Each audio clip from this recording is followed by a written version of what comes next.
ना जाने ही कब ले आई। एकरा मारे तो हम परेशान हो गइल बानी।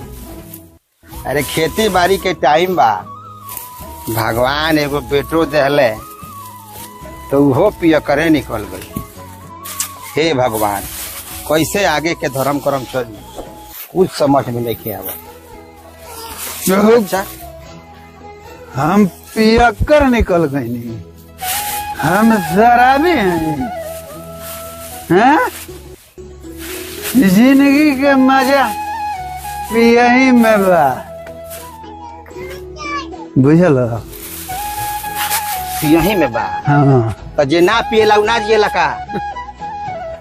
दुनिया नरक, शराब सरक।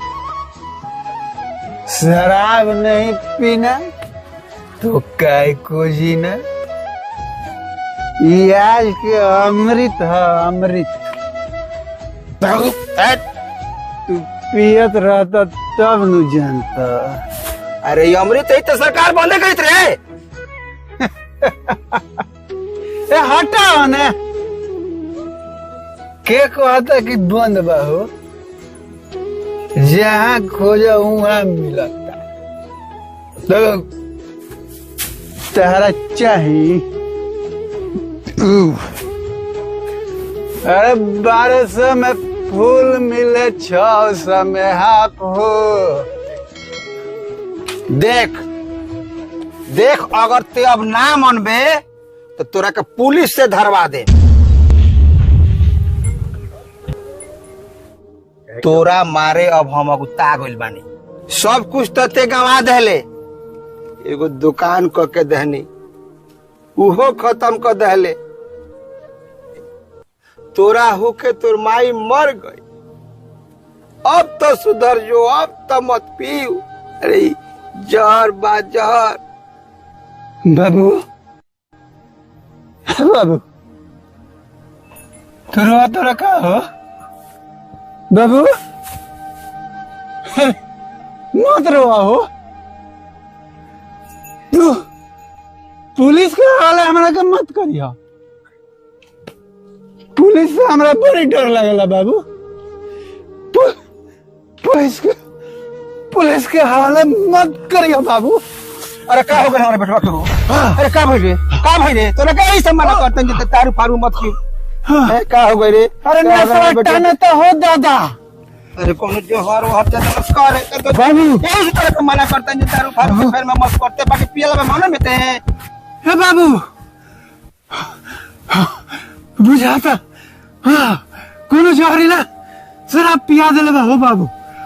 अरे बाप रे बाबू, यही से तो रात दिन हम तोरा के मना करतनी जे ई सब ते पियल छोड़ दे। बाबू बुझाता कि अब हम मर जाए हो बाबू। ना ना ना, हमके बचा लो बाबू। हाँ ठीक है ठीक। हाँ बाबू हो, लगता कि मर जाए मैं बाबू। हाँ हाँ हाँ हाँ, अरे बचा लो हो बाबू। हाँ हाँ हाँ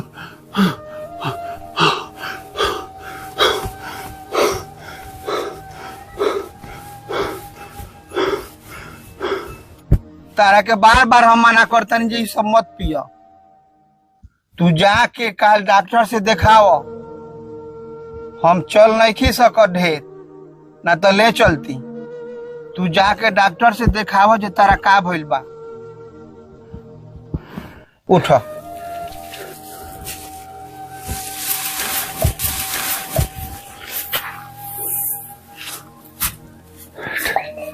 ठीक है बाबू। हाँ सुता डॉक्टर के यहाँ सुता, आराम कर लो।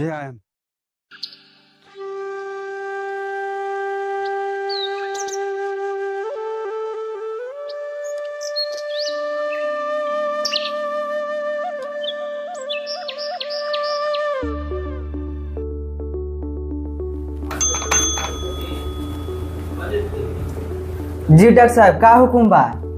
नरेश, बाहर कितना मरीज बारा? 8-10 लोग बा सर। ठीक बा, बारी बारी से भेजा। ठीक बा सर। आप पर्चा, जांच के पर्चा संगे थमा दिया। आ इहो समझा दिया कि जांच वही जांच घर से करा के लेके आवे के होई। आ एक्सरे भी जनता एक्सरे से ही करावे के बा। ठीक बा सर, सारा लोग के हम ये बात समझा दें। ठीक बा, बारी बारी से भेजा। ठीक बा सर।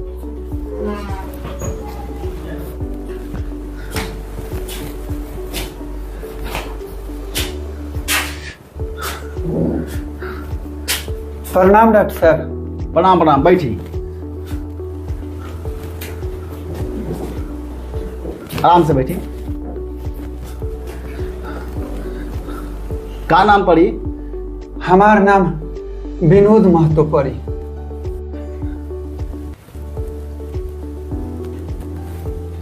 घर? घर यही जे नौतन हो, डेरा लेके बगल में रही ले। का तकलीफ बा? हाँ, हमरा बहुत तकलीफ बा ये डॉक्टर साहब। दिमाग में बहुत दर्द रहता। हाँ, देहिया पूरा नाचत रहता, नसवा बहुत टानता। हाँ, हई गोरवा टटात रहता, बुझाता जैसे टूट के गिर जाई। बहुत हालत खराब बा डॉक्टर साहब। और कौन दिक्कत? हम यही से बहुत परेशान बनी डॉक्टर साहब। शुगर के भी दवाई चलेला? जी डॉक्टर साहब। कितना दिन से? 2 बरिस से। ठीक बा, आई रहो, थोड़ा सा हम कुछ जांच करी। आई छुट्टी जा।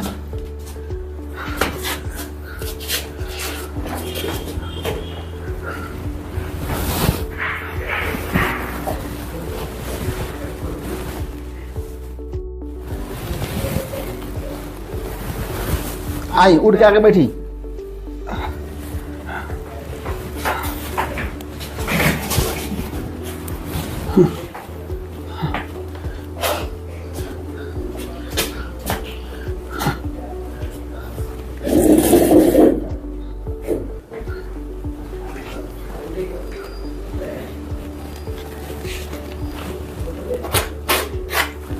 मैं कुछ जांच लिख ले बानी, 2 दवाई लिख ले बानी। दवाई रो 2 फिलहाल खा लें और बाकी सब कंपाउंडर समझा दिया। ठीक बा डॉक्टर साहब। ये जांचवा रिपोर्टवा लेके फिर आवे के पड़ी। हाँ, कंपाउंडर सब बाहर समझा दिए। ठीक बा डॉक्टर साहब। ठीक है। प्रणाम डॉक्टर साहब। प्रणाम प्रणाम।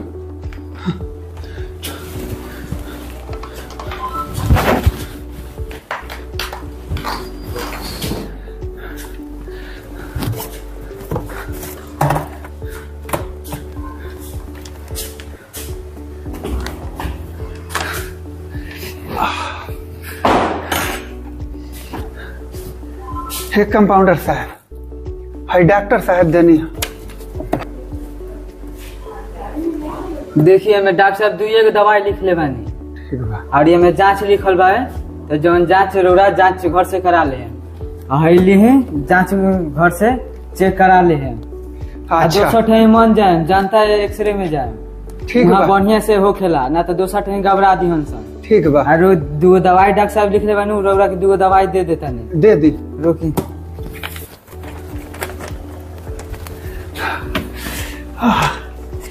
हे भगवान।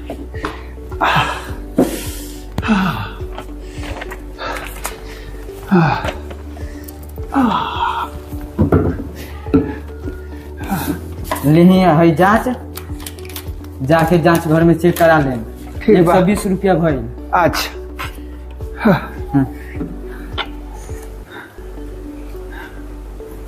हईली हईली।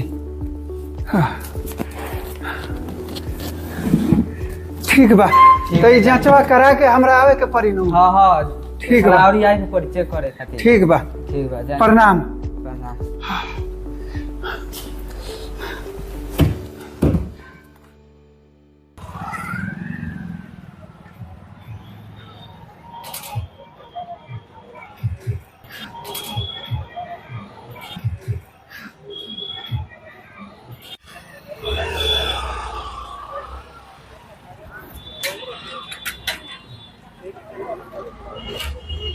ईमानदार जांच घर लाल बाजार में पता नहीं कहाँ बा।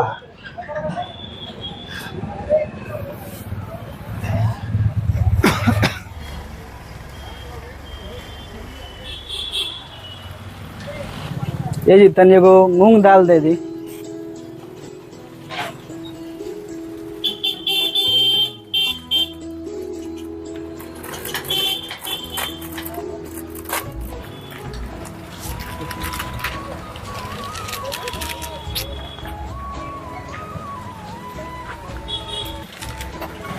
ए भाई तनी सुनबा है ना?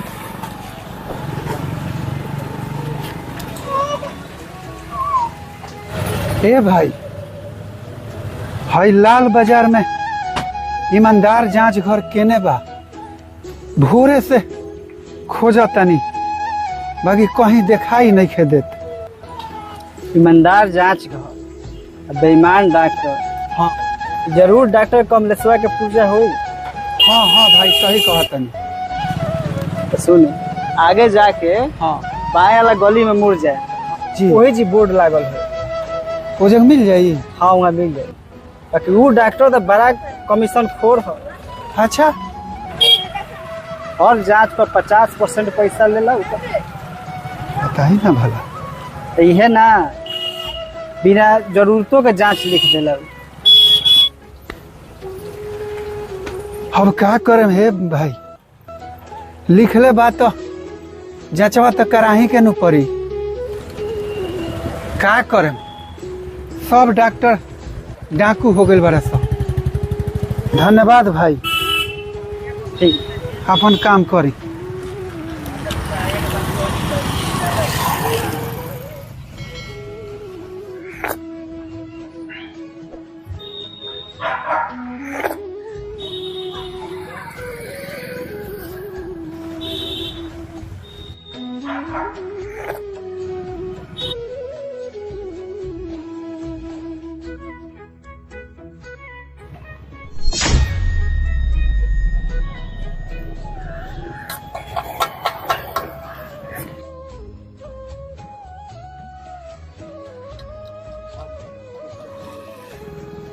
साहब जी ये पैसा ली। इधर ही हमारे शिकार आ गए।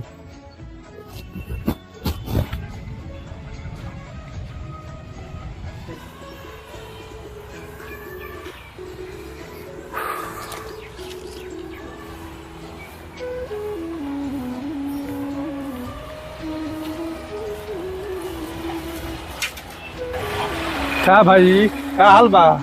कहाँ घूमत रहो? ठीक बा भाई जी, गए रहने हाँ जांच घर में। हाइये जांच रिपोर्ट लेके आओ तनी। अब जा तनी डॉक्टर के यहाँ दवाई लिखावे। कौन डॉक्टर हो? हऊ एगो डॉक्टर कमलेश हुए, उनके लगे गए रहने। भाई जी वो कमलेश डॉक्टर होगा फिर मैं कहाँ पर गनी हो? वो तो पेरुआ है, पेरुआ चीनी मिल के करसरे बुझी। अच्छा पैसा तो पैसा रहा और खूनो ले चूस जाए।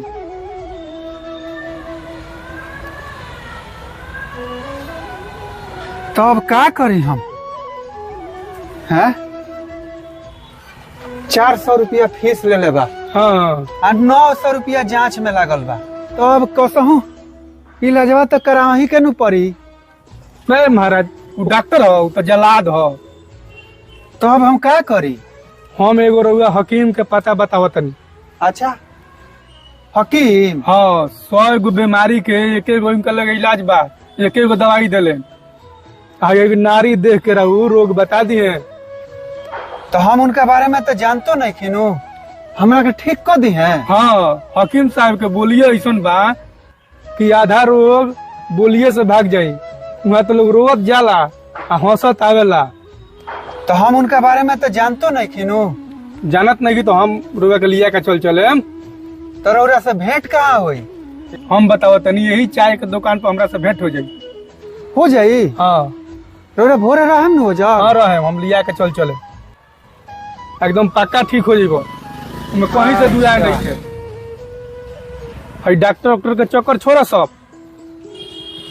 ठीक बा भाई जी, हम कल भोरे आवत तनी। ठीक बा। रहम न चाहे दुकान। हाँ रहे। ठीक बा। ठीक बा। प्रणाम। प्रणाम। बतावा ना, सब डॉक्टर जौन बारे सब खाली लूटे खातिर बनल बारे सब। खा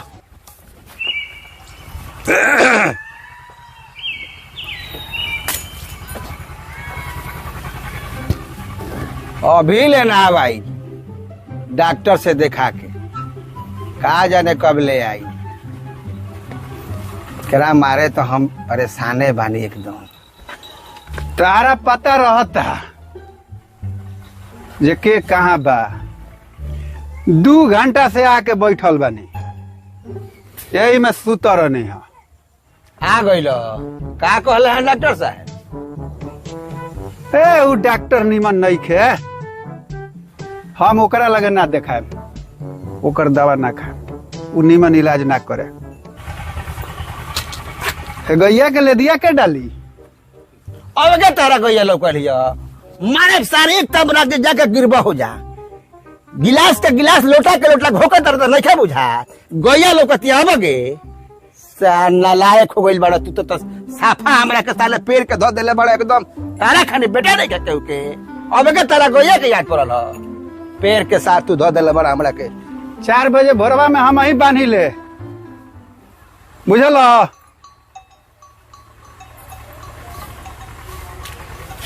डॉक्टरवा निमन नहीं खे, हम ओजग ना देखा।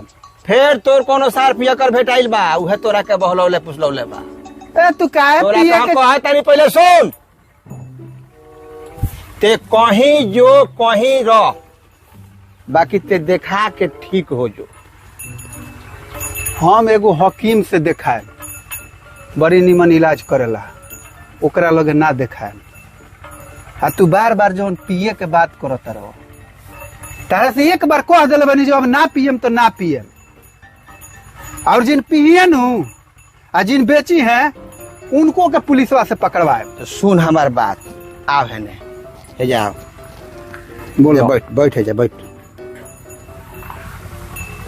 तोरा जौन बुझाओ तौन ते कर, हमरा कोनो दिक्कत नहीं की। लेकिन हम कहतानी तौन बात मान, डॉक्टर से चाहे हकीम से देखा के ठीक हो जो।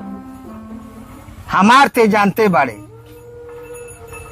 हम नहीं चाहत कि हे बुढ़ापा में एगो जवान बेटा के लाश हम अपना कंधा पर धोई। हे बाबू, ते ठीक हो जो। बाबू अरे तू काहे रोत रहो, हम एकदम ठीक हो जाए। हम बिहाने जाते नहीं हकीम के यहाँ देखावे,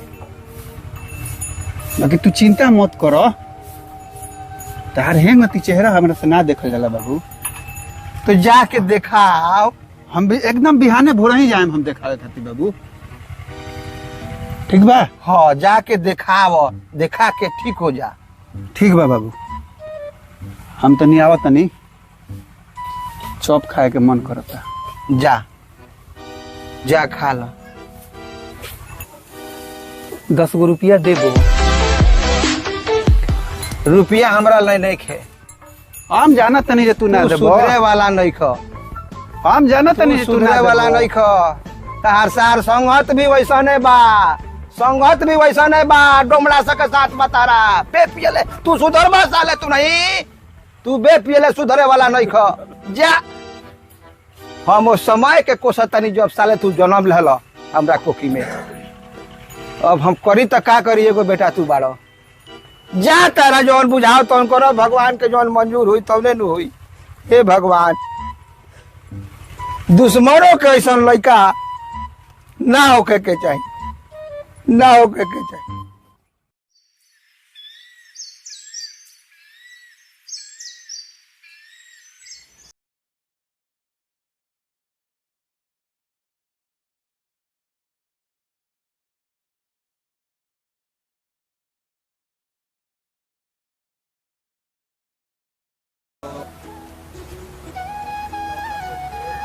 तू बुझा कि ना? अरे तोहरा पतोहिया के देह पर मरही मसान रहे हो, हम सबके बांध दिए हो, समझ गए है ना। आ हई एगो तबीज दिए रहे, एकरा के ले जाके अपना पतोहिया के बावा हाथ में आ सूख के दिन बांध दिए हो, सब दुख दर्द दूर हो जाए हो, लिए हो। हाँ ठीक बा, रउआ देहनी ठीक बनी। अब रउआ मौलवी साहब रउआ कृपा से इहो ठीक हो जा, बढ़िया रहो सब बाल बच्चा। ठीक बा मौलवी साहब, प्रणाम, हम चलतानी। ठीक।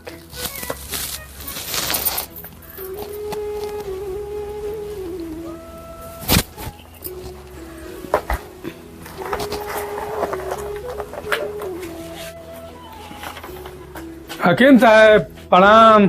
आदाब आदाब, बैठे हैं बैठे हैं। सब ठीक बनू? प्रणाम हकीम साहब। आदाब आदाब, बैठे हैं बैठे हैं। विकास जी हाँ। ई के हो? ई बस भौजी बुझी की भाई हुए।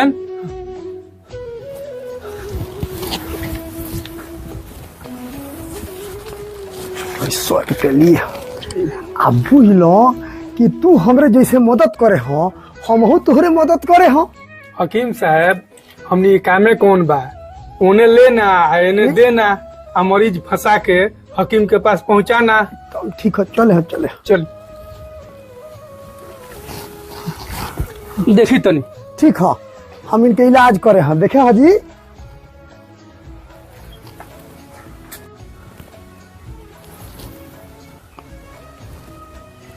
हफनी आवे हो, अब पसीनो निकले हो, घबराहटो हो, आ करेज घड़घड़ायो हो, तो भूखो ना लगे हो, अब बेचैनियो खूब होते हो। बस सही पकड़ ले बनी, एकदम सही पकड़ ले बनी हकीम साहब। तो बुझ लो कि हम जैसे बतावे हो वैसे ही दवाई खाए हो। अब 500 रुपया लागे हो। हम दिया।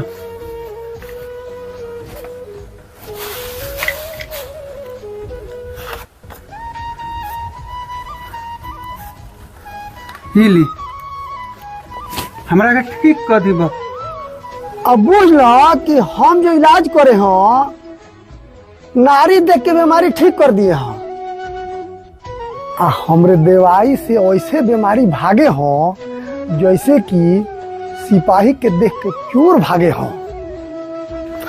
बुझ लो कि विकास जी एगो अचार दिए रहे, आ वो अचार इतना बढ़िया रहे कि अचार खा के हमारी बेगम दीवानी हो गई हो।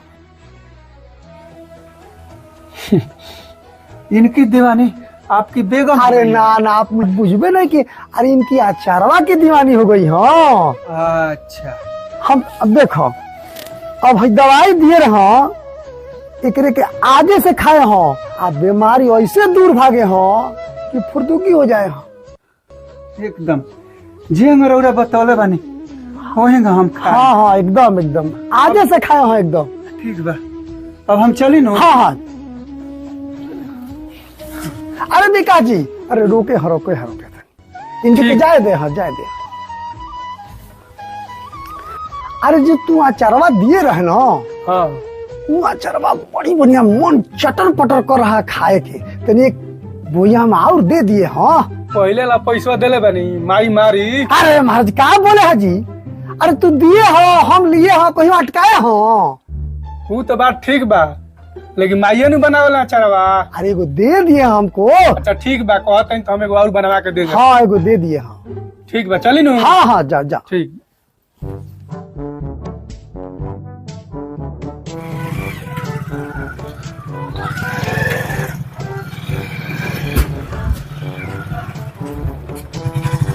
राम राम भाई। राम राम भाई। का हाल बा? कहाँ से आओ तनी? ठीक बा, गए रहनी हा हकीम के यहाँ, हई दवा लेके आवत तनी। बहुत बहुत बीमार चलत तनी भाई। कहाँ रुआ उठा के चक्कर में पड़ गनी हटे? फकीर ना ठग ठग, बड़का बड़ी जमुराज है। खाली चाउर के बुकनी पुड़िया में भर के हाँ। आ चीनी के घोल शीशा में भर के बेचेला। हे भगवान, अब हम का करी? है ने कुआं, है ने खाई, अब हम जाई तो कहाँ जाई? आजकल डॉक्टर वैद एजेंट बना सन, ओकनी के कमीशन फिक्स बाटे। अच्छा, तो उनको भाला भगवान ना करी हैं। अब भगवान का करी है, बाकी गरीबन का तो खून चुसात न बाटे। ठीक बाटे, ख्याल रखे। ठीक बा भाई, चलो तनी हम। ठीक बा।